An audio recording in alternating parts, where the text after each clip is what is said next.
kita ada di bumi ini dan bukan hanya kita. Bersama kita ada 8 billion manusia lainnya yang ada di bumi ini. Masalahnya bukan tentang keberadaan, tapi tentang keberadaan yang asing itu yang selalu ada sejak dulu. Hanya saja kamu tidak pernah mengenalinya. Kamu ingin terlihat sempurna. Keinginanmu agar orang-orang memahami kamu dipahami persis seperti yang kamu inginkan.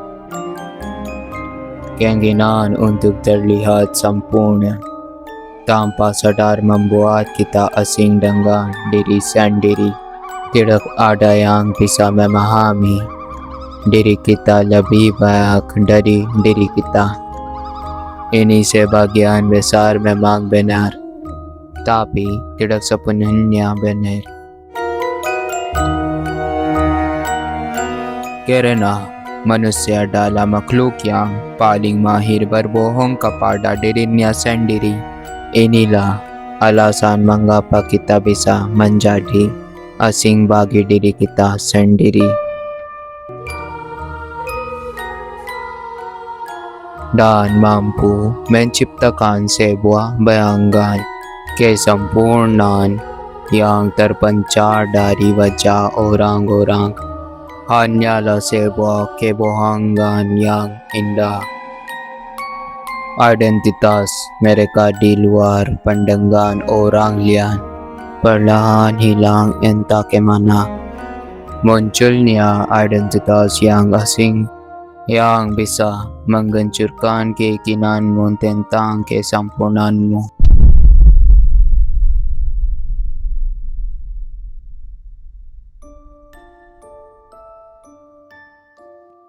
River God Capheus dan Lirop yang merupakan seorang naib.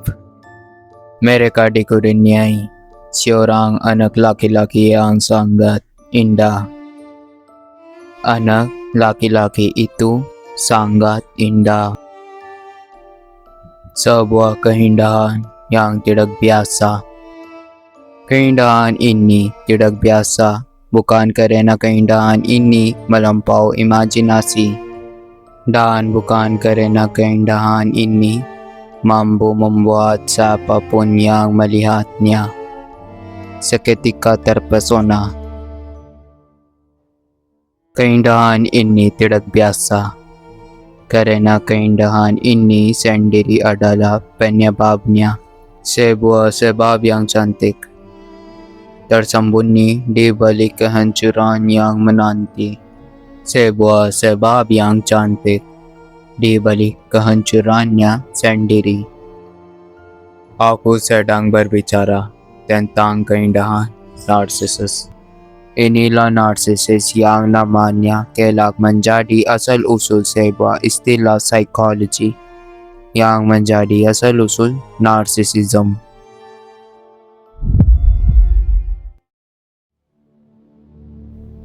Seorang pemuda bernama Aminias.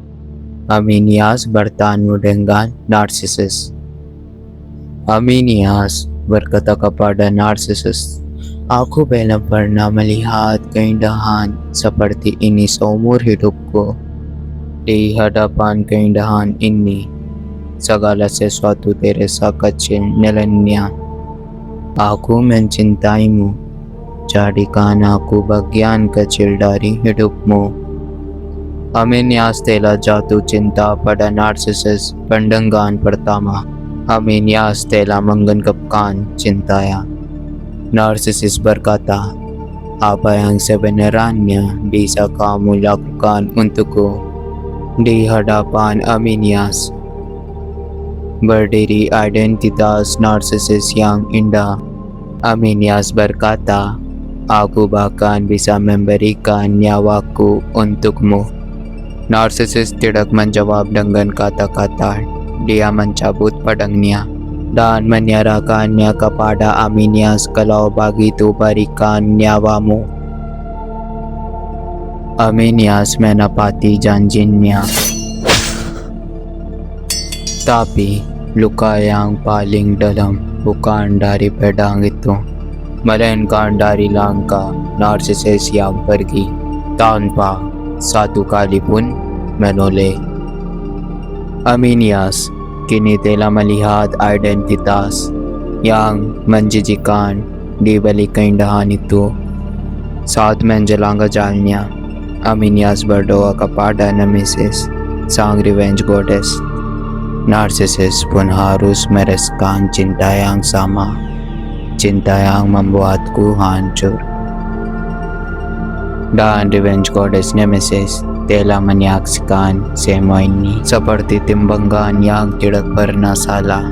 Dia telah mencatat setiap tetes darah Aminias.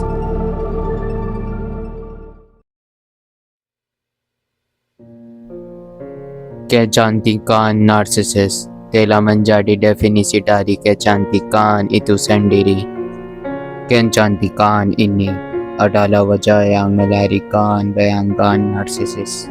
Banyak gadis, banyak bidadari, bahkan banyak pria pun mencintai Narcissus melebihi nyawa mereka sendiri.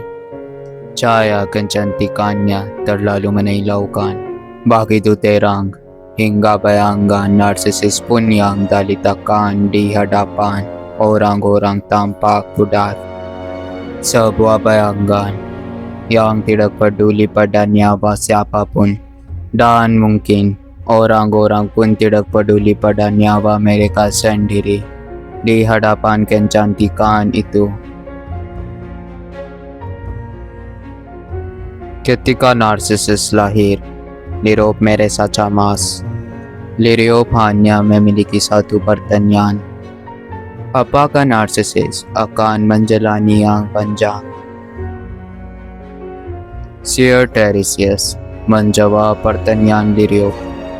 Narcissus will live a long life, but only if he never get to know himself.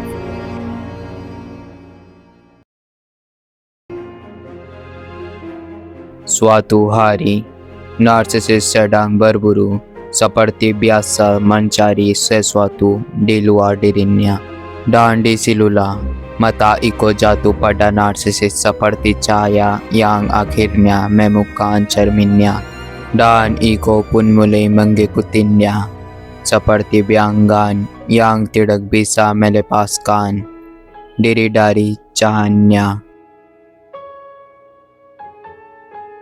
Terdengar suara dari semak-semak menuju Narcissus. Narcissus pun berbalik dan bertanya, "Siapa yang mengikutiku? Tunjukkan dirimu." Iko mengulangi, "Tunjukkan dirimu." Narcissus berkata, "Mengapa kamu meniriku?" Iko hanya diam, seperti angin yang kehilangan suaranya. Narcissus berbalik dan mulai melangkah pergi tanpa menoleh. Tapi di dalam mata Iko tersimpan sesuatu yang lebih dalam dari kata-kata cinta. Dan dengan seluruh cinta yang selama ini tersimpan, Iko perlahan memeluk Narcissus dari belakang, seperti seseorang yang akhirnya berani menyentuh cahaya. Iko yakin bahwa cahaya itu akan membalas hangatnya. Tapi Narcissus marah dan berkata, "Sebenarnya siapa kamu yang berani memelukku? Pergi jauh dariku." Narcissus pergi begitu saja, meninggalkan Iko seperti bunga yang diinjak tanpa disadari. Iko kini telah menjadi korban dari cahaya yang terlalu terang untuk disentuh, dan di dalam dirinya bayangan Narcissus sudah terlanjur terukir. Iko tidak berdaya bahkan untuk mengungkapkan cintanya sendiri. Istri Zeus, Hera, memiliki kutukan atas seorang Nymph. Iko telah menerima kutukan bahwa dia tidak bisa berbicara, tapi dia bisa mengulangi. Naif itu hanya bisa mengulangi kata-kata terakhir dari orang yang ada di hadapannya. Narsisus telah pergi, meninggalkan luka yang begitu dalam di dalam diri. Eko seperti retakan di cermin yang tidak bisa diperbaiki. Dan kini Nemesis, sang Dewi Pambalasan, telah memutuskan bahwa sudah waktunya Narsisus berhadapan dengan bayangan gelapannya sendiri yang selama ini bersembunyi di balik cahayanya. Sebuah bayangan yang selalu hidup di balik cahaya kecantikan itu diam-diam menunggu. Dan kini Tintu mulai menggali, menuliskan akhir dari kisah Narsisus.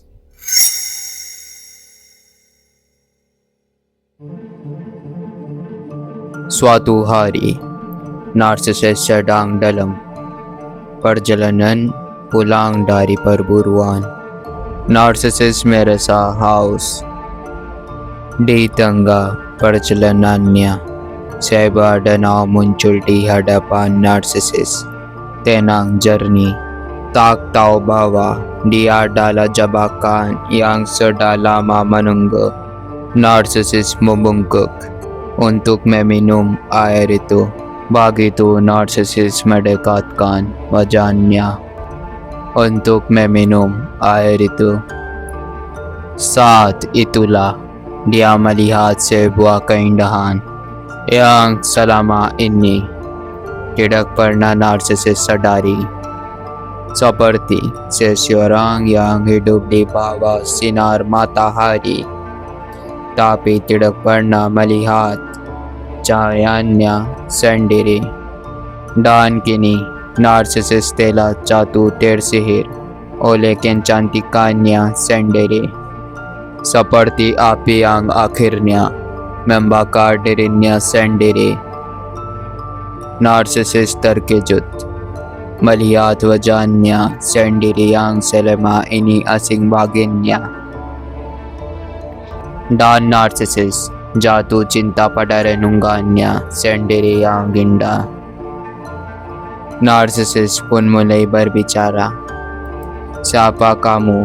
Bagaimana seseorang bisa sebegini indah? Dari mana kamu berasal? Karena sebelumnya aku tidak pernah melihatmu di sini. Dan ketenangan danau itu mulai membuat Narsisus gelisah. Narsisus pun mulai berkata, apakah kamu marah padaku? Apakah aku telah melakukan sesuatu yang menyakiti hatimu? Aku minta maaf. Bicaralah denganku. Katakan sesuatu. Ketenangan danau itu memaksa kegelisahan Narsisus untuk berbicara. Ketenangan danau itu memaksa Narsisus untuk berbicara. Aku sangat menyukaimu. Katakan, apa yang bisa aku lakukan untukmu? Untuk mendapatkan cintamu, aku bisa pergi sejauh apapun. Tapi tidak ada suara yang datang dari dalam.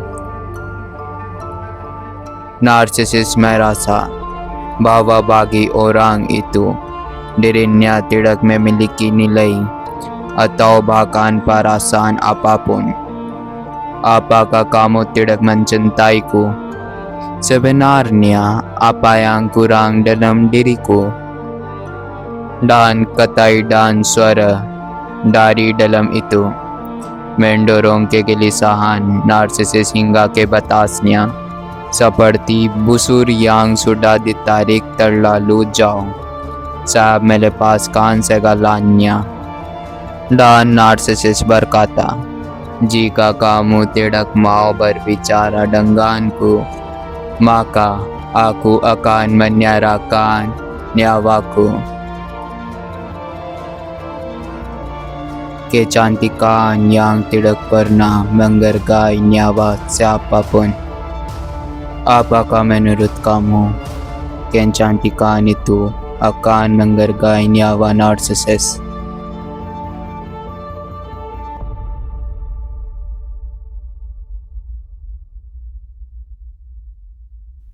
Kegelasahan narsisis.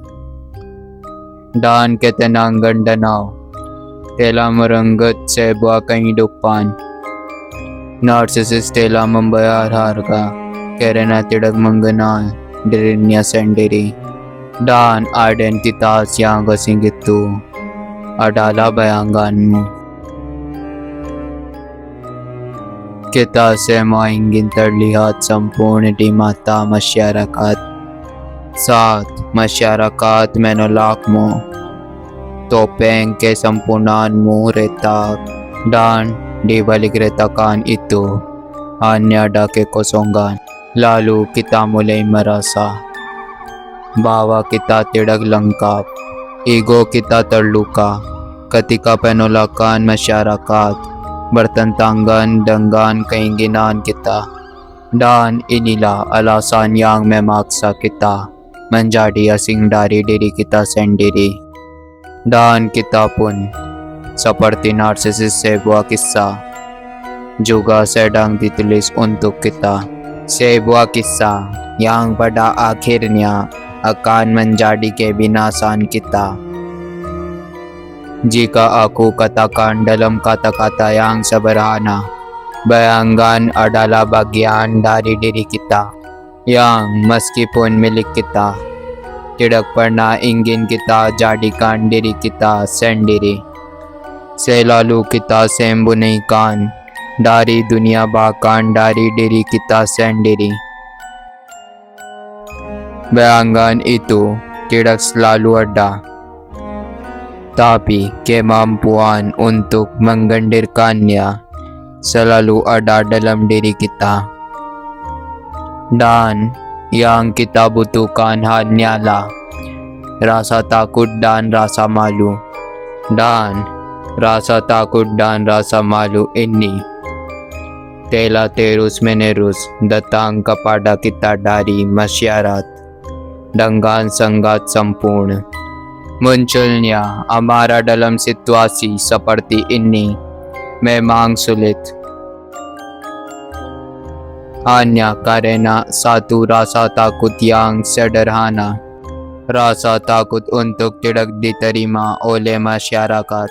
Tidak munculnya amarah hanyalah sebuah kepura-puraan. Kamu merasa amarahmu ada dalam kendalimu sendiri. Kebohongan ini begitu dekat dengan kebenaran hingga terasa seperti sebuah kebijaksanaan.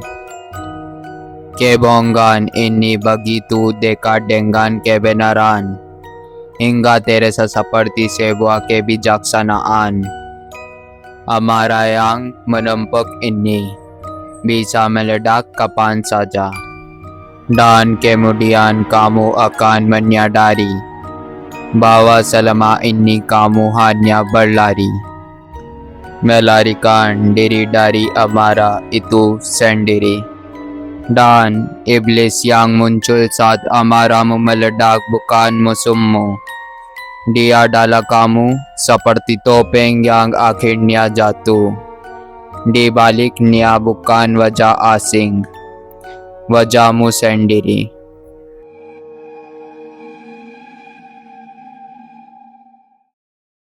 Belajarlah untuk berpikir dan belajarlah untuk melihat. Dan aku bisa katakan dengan yakin bahwa pada hari ketika kamu belajar melihat dirimu sendiri dengan sepenuh kejujuran, tepat seperti apa adanya dirimu, tanpa rasa takut dan tanpa rasa malu, saat itulah kamu akan menemukan bahwa bayanganmu tidak seburuk yang kamu kira. Ituhan niya tira sa buruk.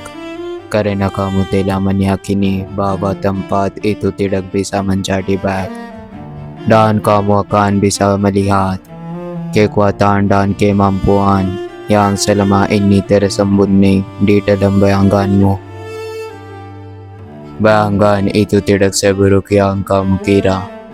Dia hanya ingin menoleh kepadanya. Dan kemudian melangkah keluar, memulai perjalanan menemukan dirimu sendiri. Seperti mengeksplorasi yang akhirnya berani masuk ke dalam hutan yang selama ini dia takuti.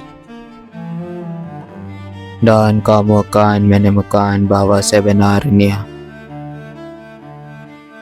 akulah yang bodoh, yang selama ini berlari dari sesuatu yang memang selalu milikku.